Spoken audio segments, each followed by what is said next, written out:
Você acompanha agora a meditação da Palavra do Senhor com o Padre João Carlos.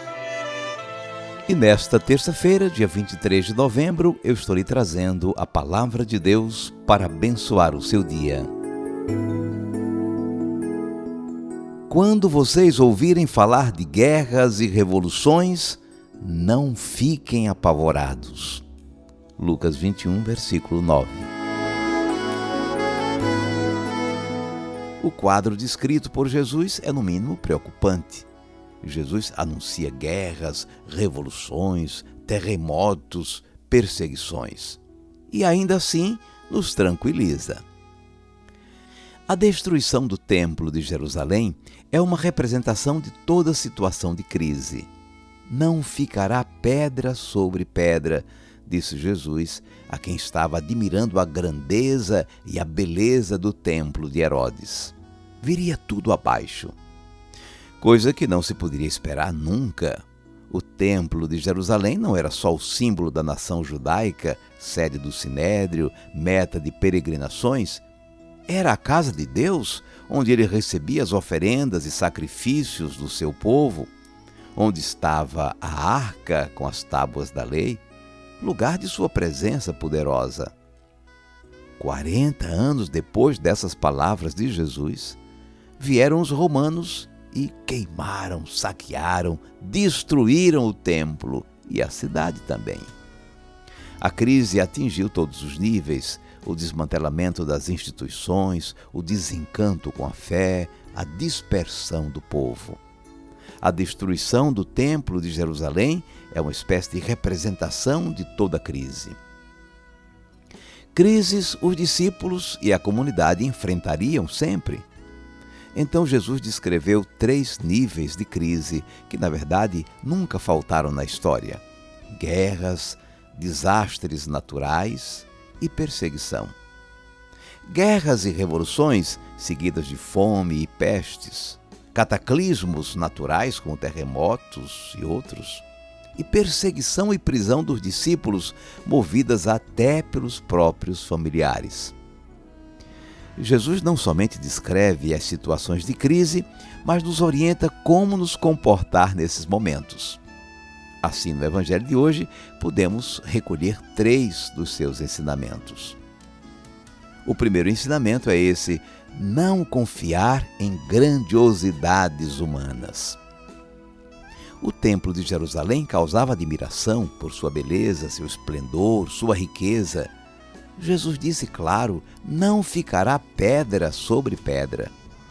E olha que ele com certeza falava assim com o coração partido. Como judeu piedoso, ele amava o templo de Deus e o visitava regularmente como peregrino. Mas tudo seria destruído, como de fato aconteceu 40 anos mais tarde, na guerra entre judeus e romanos. Aqui nesse mundo, é em vão pôr a confiança em instituições humanas, por mais sólidas que elas pareçam. Elas passam, caducam, desmoronam.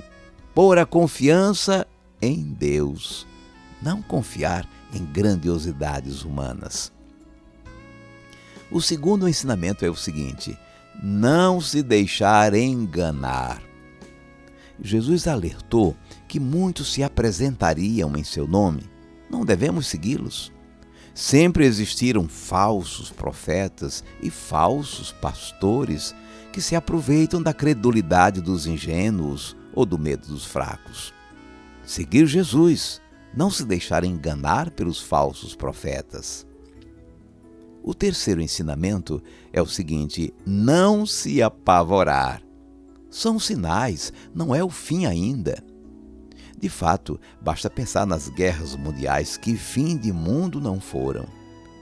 Na hora das crises, manter a calma, a serenidade, não se apavorar. Manter a tranquilidade de quem se sabe orientado e assistido por Deus, mesmo no meio das tormentas.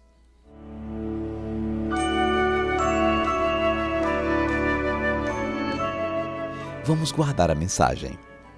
Crises existem. Crises nós vivemos hoje em vários níveis, na família, na igreja, na sociedade. Há sempre crises na história, situações difíceis, guerras, fome, terremotos. Não é de agora que isso acontece. Jesus, no Evangelho de hoje, está nos deixando orientações preciosas para as horas de crise. Não se fiar em grandiosidade, nem se deixar enganar por falsos profetas e manter sempre a calma. Em hora de crise, aparece todo tipo de falsos profetas e videntes sem noção. A orientação de Jesus: não se deixar levar por eles. Confiemos em Deus que assiste e conduz a sua igreja por meio dos nossos pastores. Amemos e confiemos em sua liderança. O Senhor continua a nos instruir e orientar por sua santa palavra. Busquemos e pratiquemos a palavra do Senhor que a tradição apostólica nos oferece como alimento e luz para a nossa caminhada. Quando vocês ouvirem falar de guerras e revoluções, não fiquem apavorados. Lucas 21, versículo 9.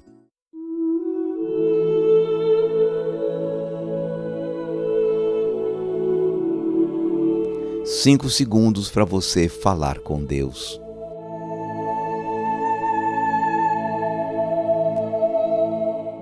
Senhor Jesus, o medo pode nos paralisar e nos fazer ver o mundo com pessimismo. Só a serenidade de quem se sabe amado e protegido por Deus nos liberta para agir e transformar a realidade. Tens razão, Senhor. A exagerada confiança na grandiosidade e no poderio das instituições humanas, na ciência, na tecnologia, pode nos levar a dispensar a confiança em Deus. É assim que o templo toma o lugar de Deus. Dá-nos, Senhor, a graça de pôr nossa confiança unicamente em Deus, de seguir-te como nosso único mestre e de permanecer serenos nas dificuldades e crises desta vida. Seja bendito o teu santo nome, hoje e sempre. Amém. E agora, por favor, incline um pouco a sua cabeça para receber a bênção. O Senhor te abençoe e te guarde. O Senhor tenha misericórdia de ti. O Senhor te dê a paz. E te abençoe o Deus Todo-Poderoso, Pai e Filho e Espírito Santo. Amém.